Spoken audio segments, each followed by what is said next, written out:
Bismillahirrahmanirrahim. Assalamualaikum warahmatullahi wabarakatuh. Salam sejahtera and very good morning to all participants. My name is Rohana Jani, Senior Research Fellow with the Ungku Aziz Center for Development Studies, University Malaya. I'm going to be moderating the session this morning. On behalf of the Ungku Aziz Center for Development Studies, in short UAC, I would like to welcome everyone to Ungku Aziz second brown bag webinar for the year 2021. Thank you so much for making the time to be with us this morning. The Ungku Aziz Center for Development Studies, or in short UAC, has long-standing history of establishment since 2006, with the Royal Professor Ungku Aziz Chair, was founded at the Faculty of Economics and Administration, University Malaya. The Royal Professor Ungku Aziz Chair was established to honor the contribution of Pak Ungku in the field of education and economic development, especially rural development and poverty in Malaysia. UAC is created to facilitate the activities of the chair. Since its establishment, the center has been proactive in developing and further expanding the field of development studies to reflect its interdisciplinary nature, to attract a wider participants and to go beyond the monodisciplinary approach to development. The center has developed 10 research pillars to anchor research direction. So the 10 research pillars covers poverty and sustainable development, inequality, distribution and social mobility, labor and human capital, gender development and group vulnerability, pillar number 6, human security, pillar number 7, development and social policy, pillar number 8, political economy, pillar number 9, growth and wealth creation, and pillar number 10, culture and development. For more information, kindly visit UAC website at unkuazizcenter.um.edu.my. And at the same time, research capacity programs under the flagship projects. There are 9 capacity building programs, the flagship projects, namely urban poverty in Lembah Pantai, poverty in Sabah, poverty in Sarawak, gender and development, vulnerable groups, training the trainers, creating public goods, ensuring data access, evaluating Malaysia's poverty line, student holistic empowerment course. So in this context, currently UAC has 2 ongoing flagship research projects on poverty, which is urban poverty in Lembah Pantai, the employment structure and urban poverty profile in Lembah Pantai, Kuala Lumpur, poverty in Sabah and Sarawak, pilot study on poverty and inequality among the Bumiputra ethnics in Sabah and Sarawak. Brief on the Ungku Aziz Brown Bag Seminar. The purpose of this seminar, the webinar, is to provide a platform for the Ungku Aziz Center research grant recipients to share their works and ideas on their research findings and development issues that are relevant to the UAC's aims and objective. The theme for today's webinar is based on UAC Research Pillar 3, Inequality, Distribution and Social Mobility Development. We have with us today our speaker, Dr. Diana Abdul Wahab, to share findings from her research entitled Parental Welfare Status and Children's Educational Attainment Among the Urban Poor. This research was carried out together with her co-researcher, Dr. Nurul Huda Muhammad Sata, from Department of Economics, Faculty of Economics and Administration. Dr. Anna is Senior Lecturer at the Department of Applied Statistics, Faculty of Economics and Administration, University Malaya. She holds a bachelor degree in Decision Science from University Utara Malaysia, Sintok Kedah, Masters of Applied Statistics from University Malaya, and PhD from Leeds University, UK. Her areas of expertise include statistical computing, R programming, applied data science, and applied statistics. She has deep interest in the field of applied data science, graduate employability, education, labor studies, and economy. Dr. Diana has won a scholarship from Kazakhstan to do a comparative analysis on the graduate employment issues between Malaysia and Kazakhstan. Malaysia's public institutional architecture, rural agro SMEs, and food security. Internationalizing research in higher education, a comparative study between Malaysia and Kazakhstan. Economic feasibility of improving power grid resilience against extreme weathers are some of her current research projects. With that introduction, I now invite Dr. Diana to do her presentation. The speaker will be given about 45 minutes to deliver, and we open question and answers after that session. Dr. Diana, the screen is yours. Thank you, Dr. Hannah. And first, I would like to say thanks to Ungku Aziz Center for Development Studies for providing me with the grants for me to carry out this research. And good morning to all. And today's my topic is parental welfare status and children's educational attainment among the urban poor. So there has been a lot of studies on the effect of poverty on children's educational outcomes, where findings have been solid and quite consistent that they have an inverse relationship, where the higher the income, the lower the higher the education outcome will be. And the logical explanation is that poverty, which constitutes lower capital in terms of income and education provided by the parents, produces lower quality outputs, which is the children's educational attainment. So anti-poverty programs through welfare transfer can be a great tool to increase family resources, which eventually helps to finance education. So this study is set to examine empirically the link between parental welfare receipt and children's educational outcomes. And for the methods of this research is that we took a convenient sampling involving year 10 students, which is Form 4, in the Klang Valley area, and we captured their exam scores in their PT3 when they took PT3 the previous year. And the sample size for this research is 566 students that we actually included in our samples. And the major finding tells us that changes in the parental income have a significant impact on children's educational outcome, which is consistent with other findings from the past research. And the contribution of this research is that the marginal effects of the welfare status is found to be positive among the urban poor. And basically, this is an exploratory research where we did a very small-scale research in Klang Valley area, and the fact that we use the convenient sampling and all. So basically, this research is explorative in nature, and I hope that it can open avenue for future research on the net use of welfare resources for education among those who are in vulnerable situation. So let me introduce this project. First is children from welfare recipient families were known to have lower academic achievement and development level because of poverty. And they were also found to have more discipline problems like absenteeism, involvement in drugs and smoking behaviors, and etc. However, the effect of the welfare program, which is a tool for poverty alleviation, translates into an increase in the family income, an increase in the family resources. This welfare program also has an indirect impact on improved children's educational achievements when the family resources is increased and parents are able to provide more for their children. So the major aim for this research is we want to investigate how childhood circumstances, which is the family income, family background, and etc., affect children's educational performance. And for this, we want to use the major exam scores. So parents who are concerned with their children's future will spend for their children's human capital investment, which is schooling.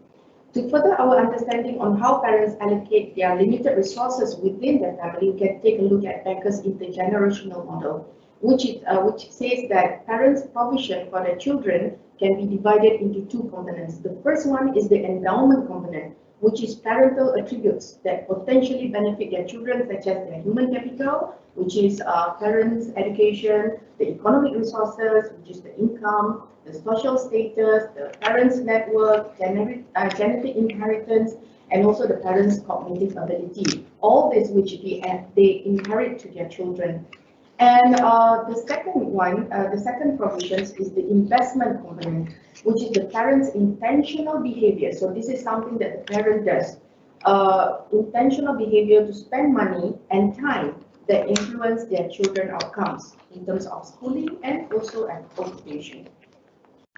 So when we try to measure poverty, there's no single restrictive definition for poverty due to its multidimensional aspects and the fact that there's a lack of standardization measurements.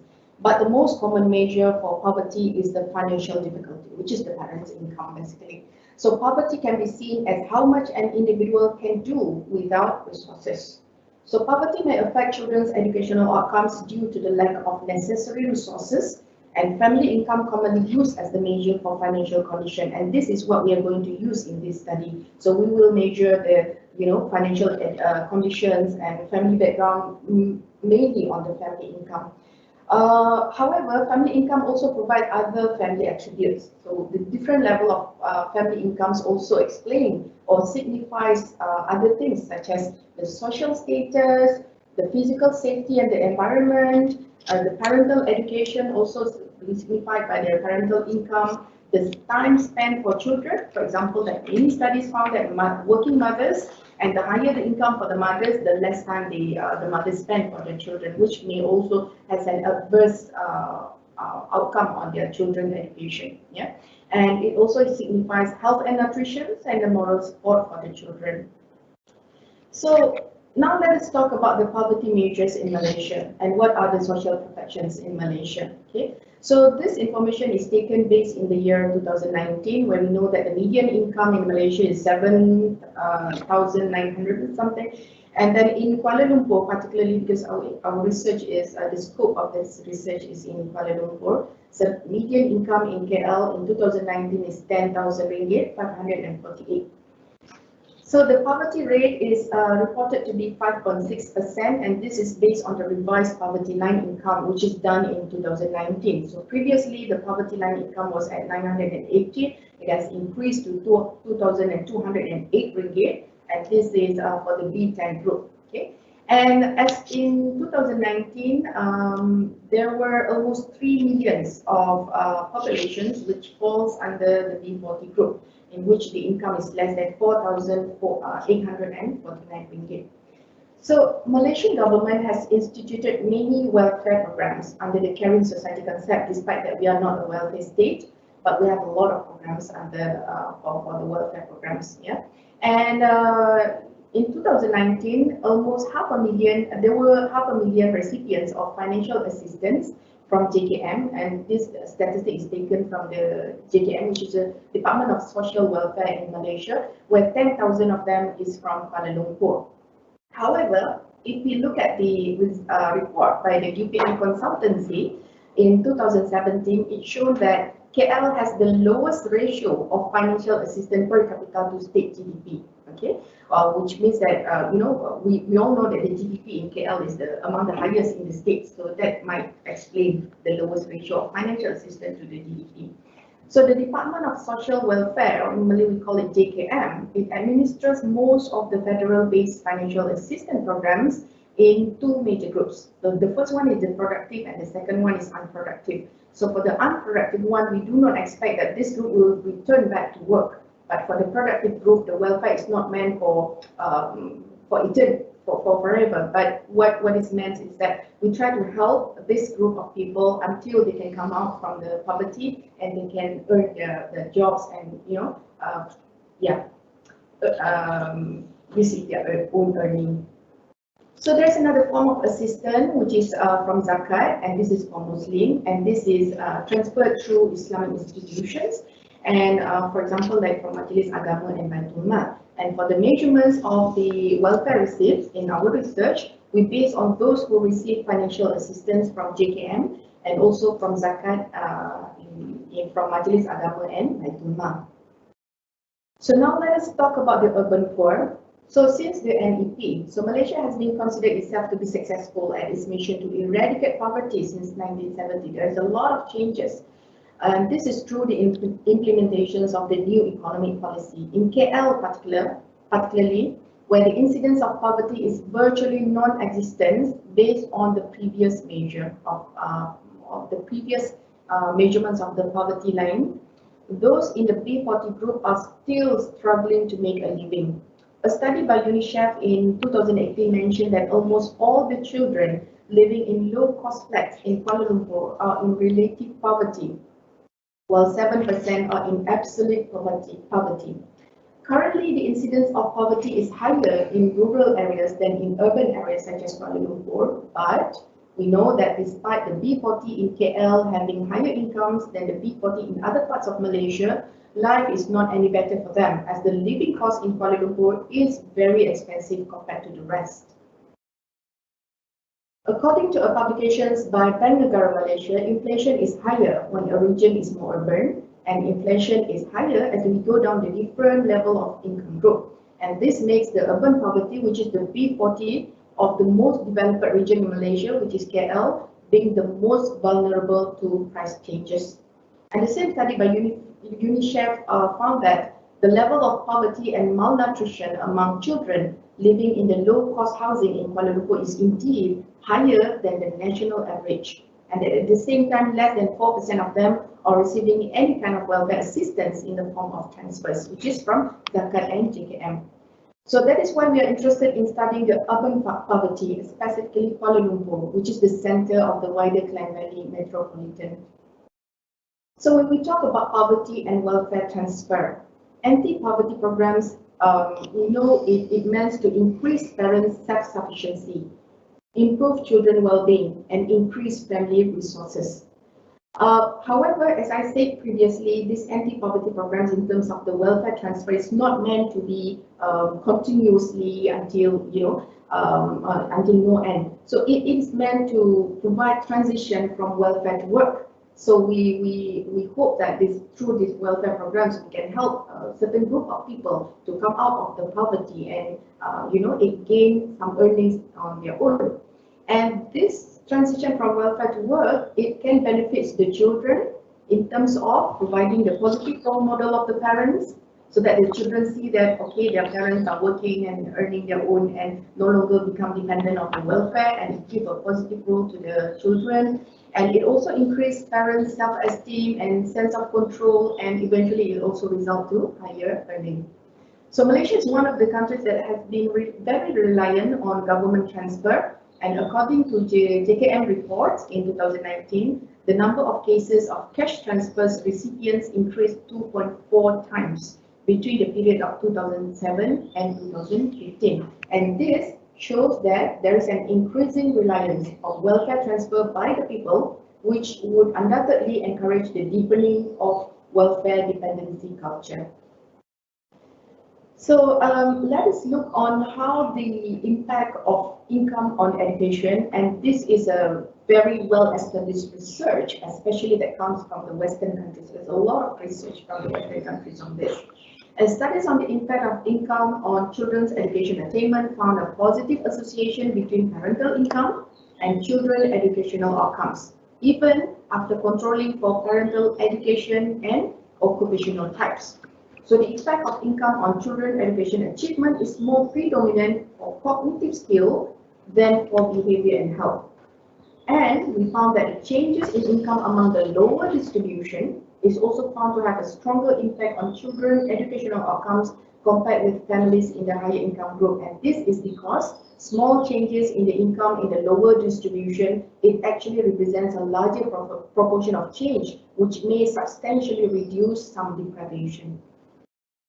So the effect of poverty is stronger in the early childhood than in adolescence. And family economic condition is strongly associated with children's school completion, and the impact is more prevalent among children below the age of 5 compared to children between the ages of 6 to 15 years old. And this is consistent with the Hecksman's conjecture that says that early family environment strongly affects productivity of later inputs such as schooling, earning, and occupations. So there are 3 types of family resources that plays an important role to determine the achievement of students. Number 1 is the financial capital, which is the family income, parents or mothers or fathers' income, and then the human capital, which is the parents' educational level, and then the social capital, such as the parent involvement in schooling, giving aspirations towards education, and etc. Okay, so past research, there's been a lot of studies, but here I only list a few, which is a study from the first one, a study from Sweden. And for this, we found that welfare dependency may have a negative intergenerational effects, okay, that transfer from the parents to the children, in which there's an increasing welfare take-up in the second generation, which means that if the parents are more dependent on welfare, the children are also more likely to be dependent on the welfare. but they found that the effects appear smaller and qualitatively different from the negative effect caused by poverty itself. Okay? And this is based on the study in Sweden. And we look at the study in Australia, which shows that adolescents in their welfare-reliant families experience more disruptions in their schooling. And for example, there's a lot of school changes and residential mobility, keep changing the schools, expulsions and suspensions. And they also receive less financial support from their families, both of which impact their chances to complete high school and to avoid the welfare role. A study in Netherlands, it found that parental benefits received lowers child educational attainment, okay, which subsequently result in more benefit received, and the remaining effect is more likely related to belief and norms than to information provision. So basically what does it mean is that they found a negative effect of the poverty, but it could be that the negative impact is actually the poverty itself. Okay? So let us talk about some negative impact of welfare. We know that the welfare program is meant to help to alleviate poverty, but the effectiveness, there's a lack of studies on the effectiveness of this welfare program in improving or alleviating poverty or in improving the educational outcomes of the children from poor families. So Malaysia in particular, we lack the precedent studies on the effect of welfare on children's education, which make it even more important subject to pursue. However, this is, as I said, we only provide a very explorative research, so more research should be done.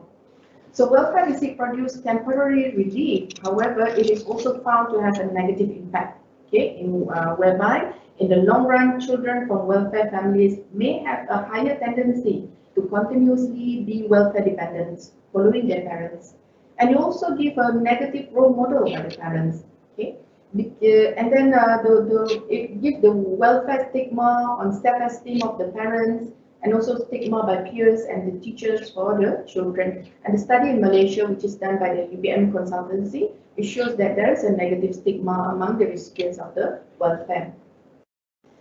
Okay, however, when we look at the negative effect of the welfare programs, we need to look at the country-specific or demographic-specific. So this is what we learned from the US study. Okay? So it is important to note that almost all the studies were based on the sample in the United States, and the samples are usually very specific in demography. A closer look tells us that the negative effect of welfare on children educational attainment is more consistent among white children. But as for African American children, the results were less significant, mixed, and even show indication of a positive effect of welfare. A lot of them are also focused on single-parent household, where the mothers are the head of the household, because single-parent household held the biggest portion of those who receive welfare assistance in the United States. So, as there has been yet any studies relating to the impact of welfare receipts toward children educational development in Malaysia, it is time we start to expand the knowledge in this so that we know where we stand in the effectiveness of our welfare system in supporting the growth of those in the lower social class, particularly the children.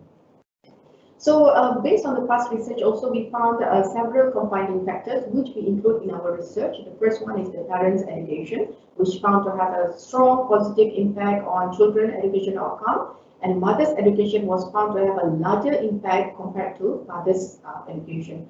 So student lowers academic ambition because they don't see it as valuable. Ambition affect efforts and performance decrease as well. So this is what happened when we have a lower parental education. It gives the adverse signal to the children itself. So parents with higher level of education also have an open and emotionally stable children. And families with reading materials available at home improve schooling. So one of the questions that we ask our respondents is that, do you have a library in your house? How many books do you have in your house? Do you usually read books in your house, and etc. So we also have other measure, which is the mother's occupations. So family with working mothers is different from family with staying at home mothers.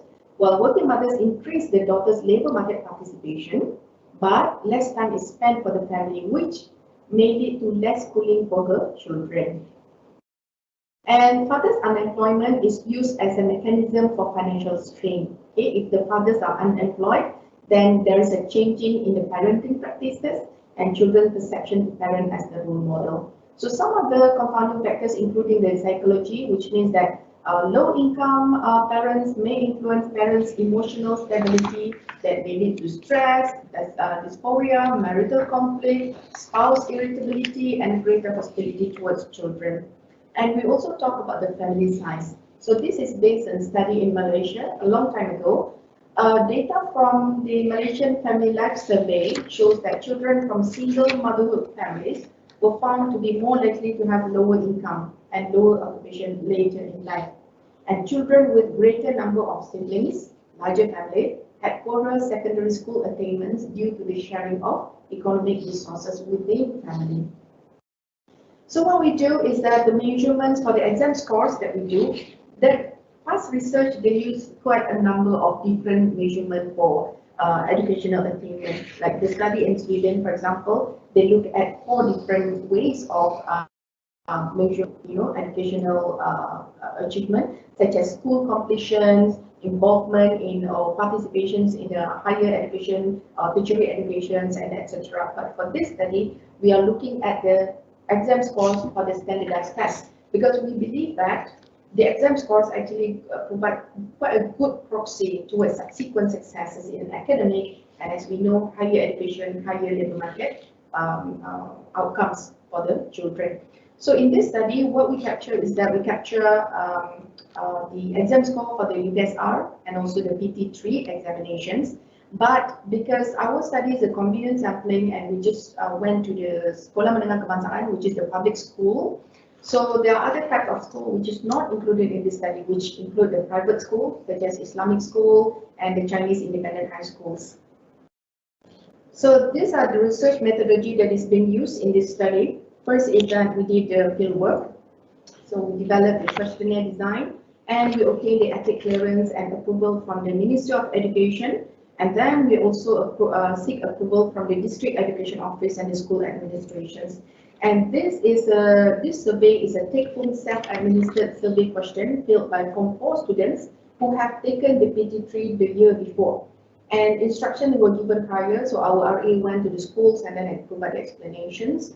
And the data were entered by 3 research assistants. So these are the informations that we obtained from the students. So we obtained information on the current education, income, occupation, and whether or not they receive welfare. And if they receive welfare, from which source, and what is the amount, and how long they have been receiving those welfare.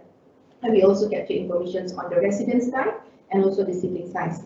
We capture information on the students' info, which is their educations, whether they take science streams or non-science streams, the exam scores, and some school characteristics. And we have information on the support system, which is books, gadgets, facilities at home, and whether or not they join a tuition.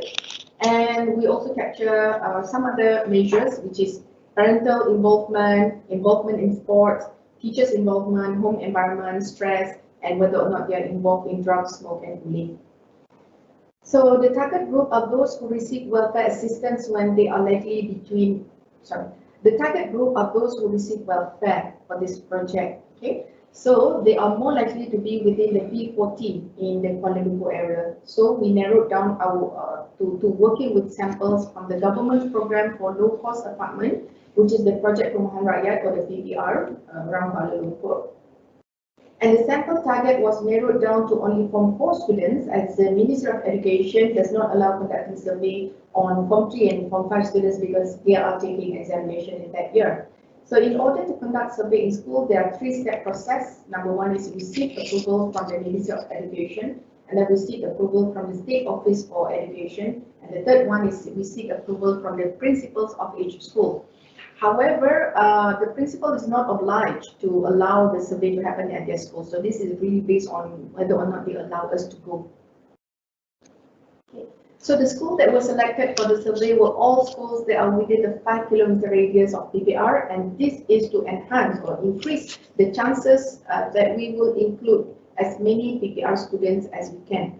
So the first part is meeting the students and distribute the questionnaire to the students. So we went to the school and we provide short briefing on the study and tell them how important it is that we capture the correct information and how they can help us by participating in the study. And the second is that we collect back the questionnaire that was submitted to the students after they have received consent from the parents. So they take home the questionnaire, ask their parents to fill in some part of it, and then request for the parents' consent, and then they return it to us. And the token of appreciation was also distributed to the students by the teachers. So this is among the schools that we have identified to be included in our study, but only some of it, only 11 of the schools are actually truly involved in our survey.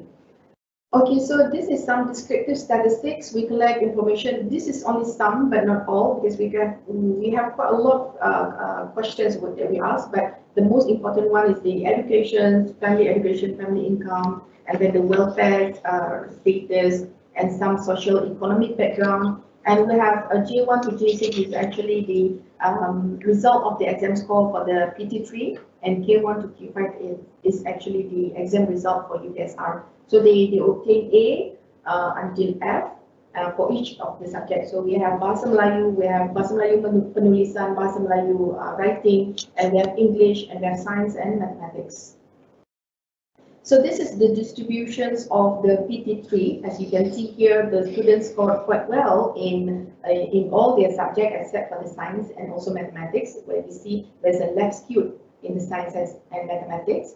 And this is the distributions of the exam score during the UPSR. So the students scored quite well here. A lot of them actually scored A, except for English. Okay. And then the science and mathematics are actually quite okay in the USR compared to the PT3. Okay, so this is the scatter plot between the UPSR and the PT3, which we see as we expected. Students who scored well in UPSR will also score well in the PT3. So this is an inherent cognitive ability. Okay. So I try to plot between the exam scores of the PT3 and the father's income on the left and the mother's income on the right. But I need to warn, this is a disclaimer, because this study is a very small sample, okay, and then the fact that this is a confidence sampling. So this data is just limited to this study. It doesn't tell the general picture. But what we found here is that the increase in the family income, like dad income and mom income, actually increases the scores, the average scores for the PT3 examination. And this shows the relationship between mother's education. To the left-hand side is the UPSR, to the right-hand side is the PT3, and it confirms with our past research that increase in education also increase in the exam scores. And this is the relationship between father's education and also the UPSR and also the PT3. So I'm not going to talk much about this, otherwise I will lose the time on the subsequent parts, which is more interesting, I believe. So the modeling parts in this one is that I use the applied data science technique, such as decision tree and association rule mining, to understand or to investigate the income, multidimensional aspect of this exam scores. So the reason why we use the decision tree and the association rule mining is that due to the small sample size, I would say this is quite small, because in the survey, actually there's a lot of missing value, and the fact that we can't really confirm on the linearity of the of the variables. So decision tree will provide a better model to understand or to examine the relationship in this study. So the decision tree is a tree-based method for regression, which segments the predictor space into number of simple regions. So what we do is we divide the predictor space, which is the set of possible value for the for the x variable, which is x1, x2, which can be the mother's income, father's income, mother's education, and father's education. And we divide this into J distinct and non-overlapping regions of R1, R2, and Rj. So for every observation that falls into the region R, we make the same prediction, which is simply the mean of the response value for the training observation in R. And the goal is to find the boxes or the region of R that minimize the residual sum of squares given by this formula. And the DTL, the decision tree algorithm, uses the top-down and greedy approach that is known as the recursive binary splitting. So in each splitting, we divide by 2, and it uses the top-down because the first split begin at the top of the tree, and the first split is actually the most important variable at that splitting. And then we use the greedy approach because the best split is made at that particular step. So what we do is that we consider all the predictors x and all possible value of the cut point s for this variable, and then we choose the predictor and cut point such that the resulting tree has the lowest residual sum of squares. And we see the value of j and s that minimizes the equation. So this is an example when we try to plot, for example, if we have two numerical variables x1 and x2, and we do the binary splitting and we arrive at 5 different regions. Okay, and because sometimes decision tree is very it's not robust to any little changes, so what we do is that we don't just develop one decision tree. Instead, we combine multiple decision tree, and for this one we use the boosting technique, and we call this boosting decision tree. So decision tree is suitable for non-linear and complex relationship between features and the response, and more powerful model can be constructed using bagging, random forest, and boosting. And in this example, we use boosting. So what we do is that we create multiple copies of the original data sets by growing trees sequentially using information from the previously grown trees. So in a way that we say that it learns from the previous tree and it tries to improve the predictions. And finally, what we do is that we combine all the trees to create a single predictive models. So this is the decision tree, and the first one that we do is this is a single decision tree. So you can see it's quite easy to integrate, and the most important variable that is captured by this decision tree is the sibling size. So if this student comes from a sibling size of less than 2.5, for example, then we can see that in general they have a higher PT3 scores, okay, higher exam scores. And then we look at the on the right hand side of the of the splitting, after the sibling size, and then comes the mother's income, and then the father's income, and also mother's occupations and all that. So basically, okay, it is easy to see the rules here on the left hand side. So basically from here, what we can say is that we can see that the sibling size has the highest variable importance measure. And if the sibling size is less than 2.5, then the students will have a higher score. However, there's a mixed result for mother's income and father's income. You can try to predict it. For example, if the mother's income is exactly 1,500, for example, and then following this rule, we are able to predict, okay, what will be the score, predicted score for this student. But fitting one regression tree may lead to overfitting. So what we do is that we apply boosting to improve the performance of the model. If we look at the variable importance, we can see that, okay, the dad income, the father's income is actually the most important variable, okay, and then it is followed by the size, the family size, the sibling size, and then followed by the mother's income and father's education, mother's education, and some other social economic backgrounds. Okay, and then for the item sets, as I have explained before, we also collect information on the parental involvement, on involvement in the problematic behaviors like smoking, drugs, and etc. So we have a lot of questions, a series of questions, and what we do is that we use the association rule mining to discover association between item sets that occur together frequently. So if we let K to be the formal context with a minimum support and the minimum confidence is between 0 and 1, so the association rule mining problem consists of to determine all the pairs between A and B, which is A and B are item sets, and whose support and the confidence is given as in the formula. So then there's a minimum threshold of the minimum support and the minimum confidence. So this is the result of the association rule mining, and this is based on the questions of whether or not the students spend time to learn every week, okay, and if they have a study group, if their parents respect their decision, if they have absenteeism problems, are they happy to go to school, did they take breakfast before to go to school, and their aspirations to go to higher education, and their parents actually encourage them to continue higher education, and etc. There's a lot of questions on this one, and we try to group this using the association rule mining, and this is what we found. So items that are most related to above median score for the PT3 exam scores are the being involved in their homework. Okay, so the blue one is actually the most important with the highest lift value. So if their parents are more involved in their homework and there's a low absent from school, and they are actually happy to go to school, and there's no problem with their friends, and parents actually give encouragement to continue higher education, and they don't have health problem, then this item are most related to above median score. And some other, because if we look at this graph, we can see that there's a lot of roles, but we are only able to choose only a few. And if they have a study group and they do not face any family financial problem, and this is also related to above median score.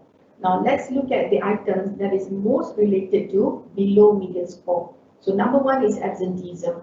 The student doesn't go to school. They don't feel comfortable at home. Parents do not encourage them to continue higher education. And there's no parents' involvement in homework, and there's no aspiration to continue higher education.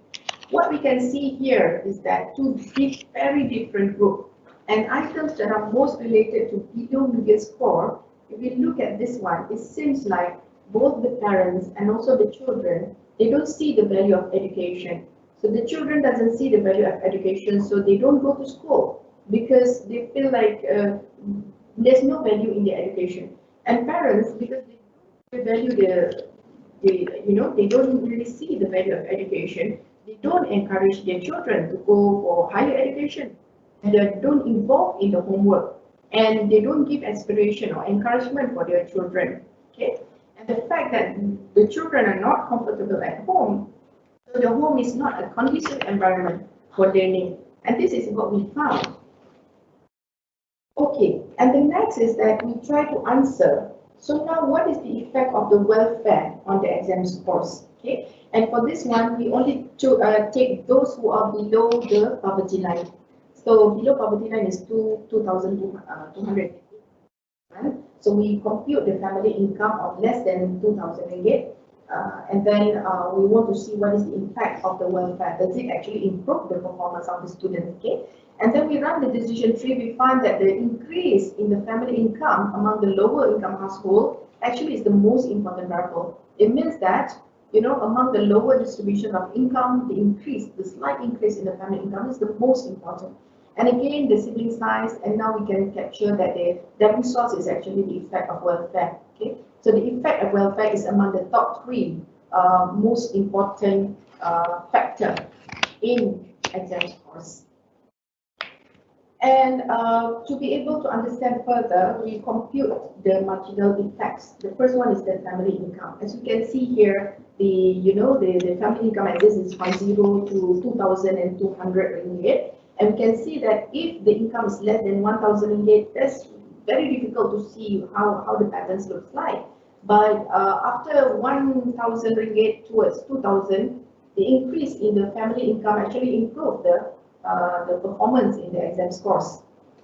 And then we look at the sibling size, and yes, we agree that the sibling size of less than 2, okay, is actually associated with a higher score, because family are able to provide more resources and more time for the children probably compared to the larger family, and the performance of the exam score is reduced substantially when there are 5 or more siblings in the family. And this is what we are most interested in. We want to see the marginal effects of the welfare. It is good to see that the welfare recipients among the lower income households, actually, the effect of welfare is actually positive. So children that receive welfare, okay, they actually can improve their mean of their exam scores. And students who live in the PPR residential area among the low income household actually also improve their exam scores. And we look at the other marginal effects such as mother's education and father's education. We see that the increase in the mother's and father's education actually improves the exam score, especially, and this is especially true for mothers. So we look up to the degree level, yeah. Okay, and this is some model performance. We found that this actually guides us to how many trees that we should build, and on the right hand side is this the predictions of the exam score based on when we apply the boosting technique.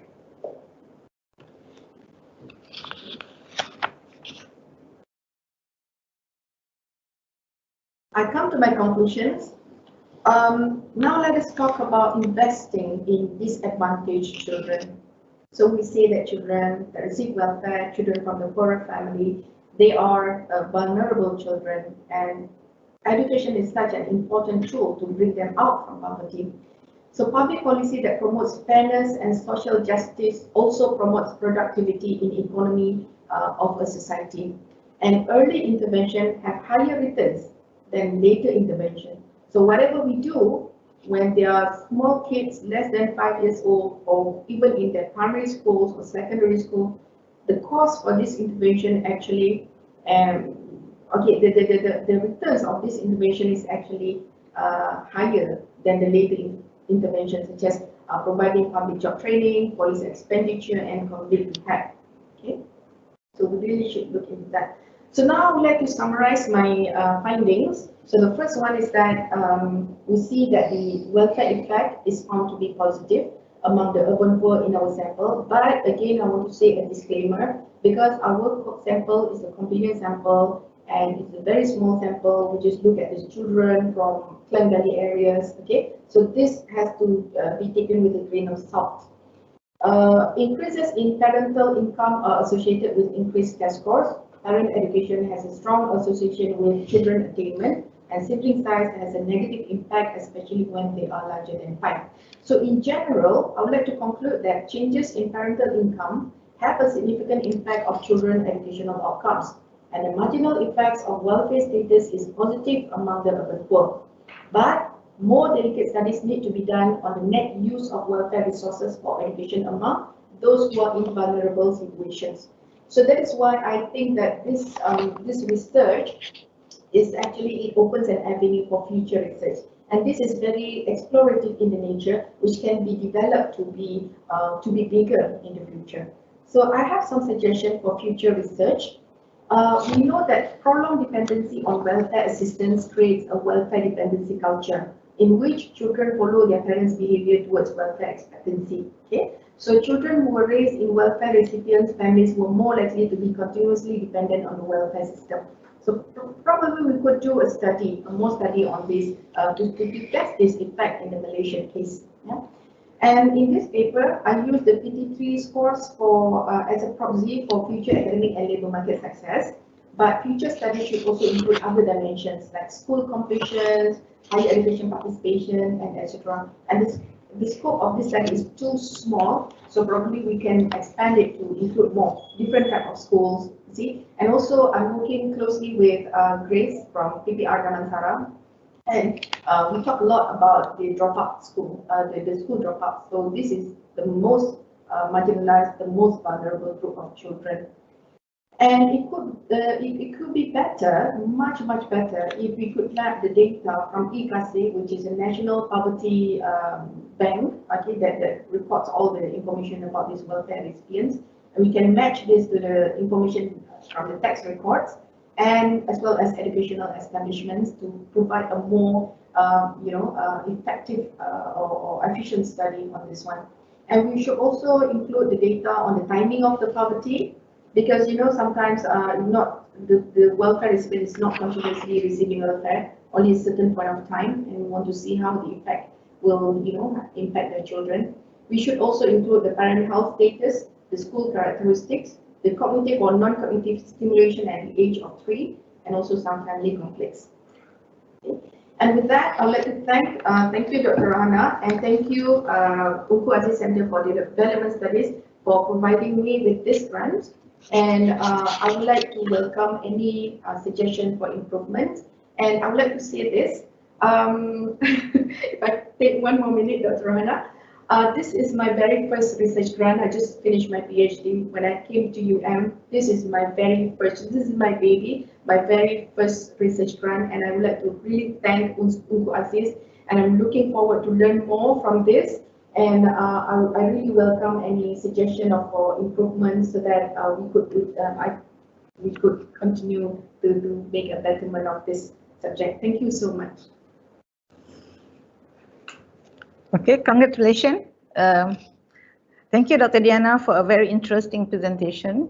Dr. Diana has actually shared with us findings from her research on parental welfare status and children's educational attainment among urban poor, applying slightly different techniques than the conventional techniques. She is using decision tree as the main techniques for data analysis. I guess through the decision tree, then in terms of the profiling, it will be much clearer. I think now we are open for question and answers. Participants can actually ask questions, and then you write questions, and we can actually read out the questions for Dr. Diana to answer. Any questions?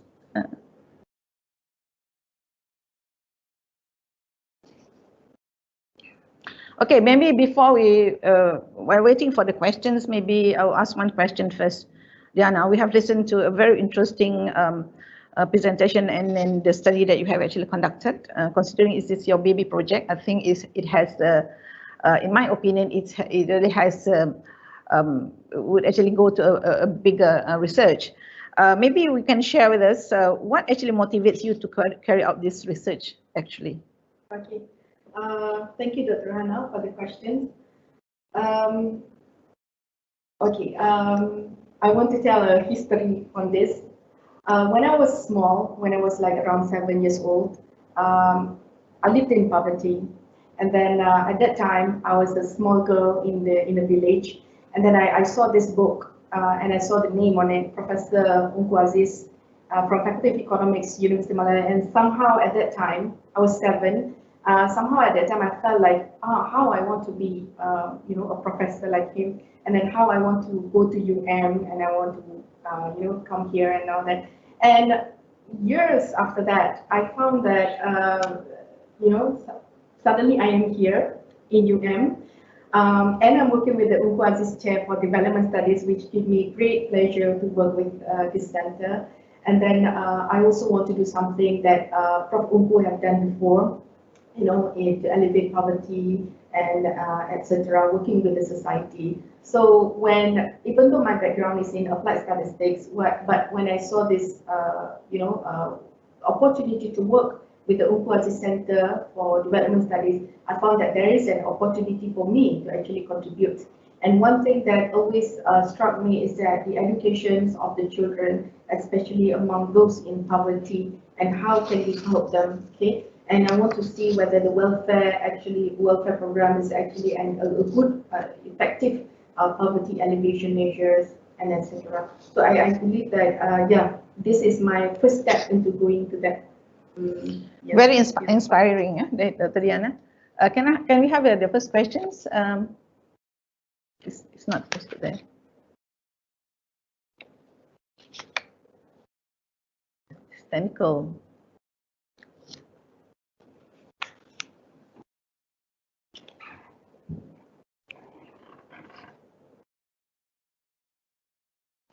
Okay, this one questions to Dr. Diana from Subhashini Jayanath. Dr. Diana, did your team manage to facilitate parents with lower literacy levels to fill in the questionnaires as well, since the students may not have been able to provide all the required information? Okay, so as I said, this is my very first try at conducting the survey on my own, and I'm being assisted by my very helpful research assistants and co-researchers. What we did is that we went to the school and we sent out the self-administered questions, which we asked the students to answer, but they also need some part of it, they need to ask their parents to fill in. So we did not help them in terms of, this is self-administered. So the family, actually the parents, we have no idea how they fill in, probably with the help of the children or the parents fill in themselves. Okay, thank you for the answer. There's another question from Ms. Subhashini also. Very interesting findings, yes. Did your team also look at the number of people per household? Talking about extended family, in addition to number of siblings. as overcrowding and lack of dedicated space for studying may also have an impact on performance. Okay, thanks for the question, Subhashini. We did not ask for extended family members that live with the children, but we just asked for the how many siblings they have. But we do have a question, but that only comes, comes to our mind when we try to create modelings and all that. But but we do have a questions on how convenient it is to working from home or studying from home, and how many rooms they have. Okay, do they have a specific place for them to study? And then do they have, what are the facilities that they have? For example, like do they have a telephone, a tablet, a computer, internet, the mobile phone and the data, and etc. So we asked, do they have a specific place to study, or do they have to study in other areas which is not conducive for learning, for example, in the kitchen or outside the house? So we did capture that information. Okay. There's a next question from Miss Siti Rahil. From your study, how many from the sample actually received welfare benefits from the government? And to those that receive welfare benefits, does that affect educational outcome of the children? Okay. I will answer the second part of that question. Yes, we show in our analysis now those who receive welfare, because what we did is that we have three parts of the analysis that we show. The first one is the overall analysis on the impact of socio-economic status towards the exam scores, and then we have the association role mining for the item sets that parent involvement and etc. And the third part is actually talks about the effect of welfare, and for this one we filter our data sets to only contain those who are actually considered as urban poor, which is, income is less than 2,208 ringgit per month. And for this one, we see the effect of the welfare. Actually, yes, it improved the performance of the educational outcomes of the children. And to answer how many actually receive welfare, okay, so in our sample, it is 26% of our respondents actually received the welfare. Okay, that you answer the questions. Yeah. Okay, I think there's one question from Professor Nias. You showed graphs on estimated marginal effect, but where is your confidence interval? How can we interpret the evidence without confidence intervals? Okay, I believe that this is based on the outcomes of the decision tree, but we could look into that. Yeah. Right. Okay, we go to the next question. One question from Mr. Amiro. What are among policy intervention that the research could suggest to help disadvantaged children or those trapped in the urban poor conditions? Question number one. Since malnutrition is among the issue lies on the poor families, do you think the school feeding programs that we plan to have for primary schools should be expanded to secondary level? Okay, thank you. I take this as suggestions. Okay, because yeah, we could talk about the policy interventions and all that, and then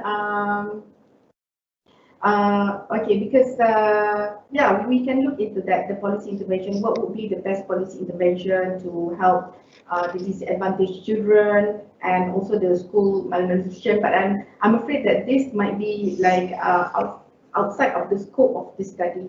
Yeah, but that is something that we could look into. Okay, is there any more questions? Okay, we have answered that. Okay, there's one question from Anonymous, all right. Nowadays, there's a trend of students in the urban centers taking extra lessons or tuitions after school. Do you see this trend among the PPR students? Do you think this could be an important variable that could affect the exam results of the students? Yeah, okay, we do have information on whether or not the students took a tuition or not. But when we do the modeling, it is not being captured in the model, which signifies that the tuition may have a lesser impact than all the other covariates. Okay. Another questions from anonymous. Did you also consider the percentage of welfare received out of total household income in studying the impact rather than just total amount of welfare received? Okay.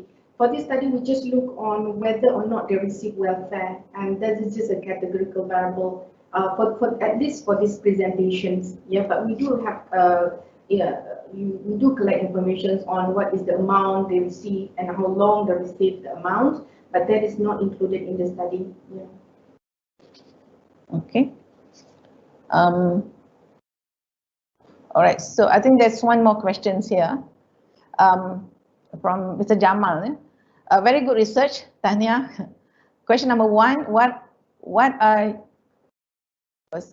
you surprised from your research? Okay, one or two things. What is one or two things of policy you can recommend that have impact on children? It means I think questions about your findings. Okay, what I'm surprised is it's hard to say because the outputs that we have, like for example, the relationship between family resources, family income, and also parental education, it all consistent with the previous findings. And then the impact, I would say that maybe it's not really surprising because I kind of like expecting it. But what I found in the past research, and this is among the Western countries, okay, the Western countries, they have more expansive welfare programs. They have benefits and etc. They have like unemployment benefits and etc. So the way that they provide the welfare transfer is different from how we provide our welfare transfer. And then I see a lot of studies actually citing that there is a negative impact of the welfare recipients to the children, where children who have received welfare in their families, they actually have a lower score. But in this study, actually I look at among the lower income group, and I find that the impact of the welfare in our sample is actually positive. But again, I want to say this disclaimer again and again, because as I said, this is a very explorative kind of survey questions, and more could be done in the future. Okay, and then I would say that that might surprise me a little bit. Not really surprised, but I'm glad to see. But more studies, more delicate studies needs to be done. Okay, and we need to construct a proper measure of the welfare, and we need to construct a proper measure and everything else. And we look at other dimensions of educational attainment in order for us to really see what is the net impact of the welfare programs. And I say because this is a very small project, which I just venture it out of my own interest. So I think more could be done if we can meet someone, who works in the poverty areas, and also we can include someone from the policy making, because I can see a lot of questions are all asking about policy. I'm afraid we're not policy people, but because this is an interesting studies. People are looking at what is the solution, what can you suggest for the solutions and all that. So I would say that this is something that we could ask from those who are working in poverty. Yeah. Thank you for the answer. I think there's one more questions on from anonymous. Do you see any significant difference between different ethnic groups? Okay, so between ethnic group, the problem with this one is that we do the convenience sampling and we do the survey on the Sekolah Menengah Kebangsaan, which is a public school, and we know that a lot of them majority are Malays. Actually, it's more representative than the fractions of Malay population in Malaysia. So even though I did report something about the ethnic, but I don't think that I could explain more on that one because of the misrepresentations of the ethnic groups in my research. Yeah. Okay, is there any more questions?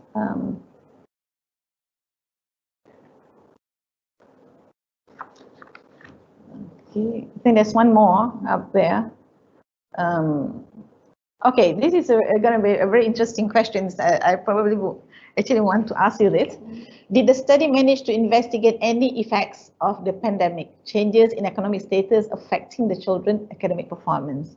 So this is something that is a very good question in the sense that because of the pandemic, or would that have any effect at all with the academic performance, you think? Yeah, interesting question. I actually have another project which is on the, the implications of the pandemic on school reopening, and also on the digital divide, and also the continuity of the learning, and etc. But that is another project. But this project, we did the study when none of this has happened yet. So we did the study in 2019. Okay, so the project starts in 2018 until 2019, way before December, way before the first case of COVID is being reported. So no, we do not have any measures on the pandemic impact. Okay, there's another question from anonymous. It's quite a long question. I'll try to read this. On the idea that prolonged dependency on welfare assistance creates a welfare dependency culture, there are studies which mention that sometimes it is the design of the program that incentives people not to move up in terms of social mobility. For example, if the welfare programs has an income limit, people will try to maintain their income level to continue receiving the benefit. From this study, what are your thoughts on relaxing programs, conditions, and moving towards more universal programs? Yes, I agree. So this is what, the idea that I get when we read the past research, especially from the Western countries, where they have a more extensive welfare benefits given to their population. Okay?